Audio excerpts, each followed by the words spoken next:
My name is Samuel Paul Bryant. I'm a licensed professional counselor. I got my license from the Arizona Board of Behavioral Health Examiners. I actually got started in counseling later in life. I was 47 when I started my master's at Northern Arizona University and 50 when I completed my master's at Northern Arizona University. I've been practicing now for 5 years. I just turned 55 about a month ago. And I got into counseling specifically to work with married couples. So about 90% of the people that I see are couples working on a relationship or individuals working on a relationship. I think what makes me unique as a therapist is my own 27 years of marriage and my own parenting. My wife and I have 8 children. So that allows me to be very empathetic with most of my clients and what they're suffering. And I think it gives me a sense of authenticity. So when I'm talking to my clients, they think, oh, he's been through the same things that I've been through, which I think allows them to experience that I can be empathetic with them.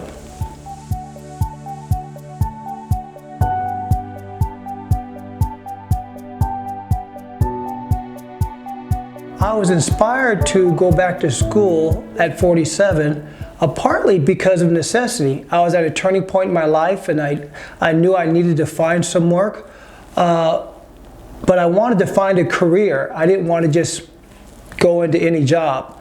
So I was doing marriage ministry at the time, and through a number of different encounters, I was encouraged to go back to school for counseling. So that's really what inspired me to go back to school, in particular for counseling, and in particular to work with married couples.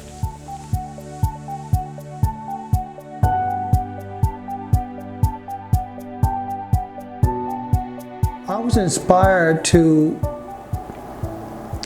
come up with the name Witness to Love while I was actually at a funeral for a priest who had helped my wife and I in the past.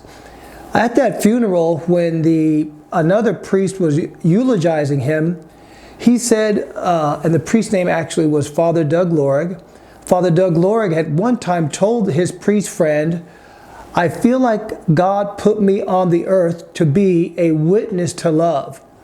In that moment at the funeral, I began crying and sobbing, and I knew in that moment that that was going to be the name of my counseling practice, because that's what we, in essence, are trying to do, is to teach our clients to be a witness to love.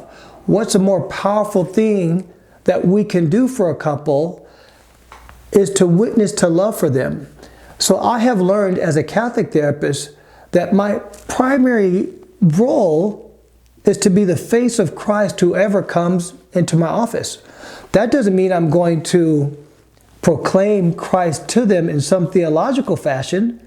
It just means I'm going to create a safe environment where the client feels loved, where the client feels safe, where the client feels he's talking to someone that really cares about their life and their problems. And that, to me, is the concept of Witness to Love.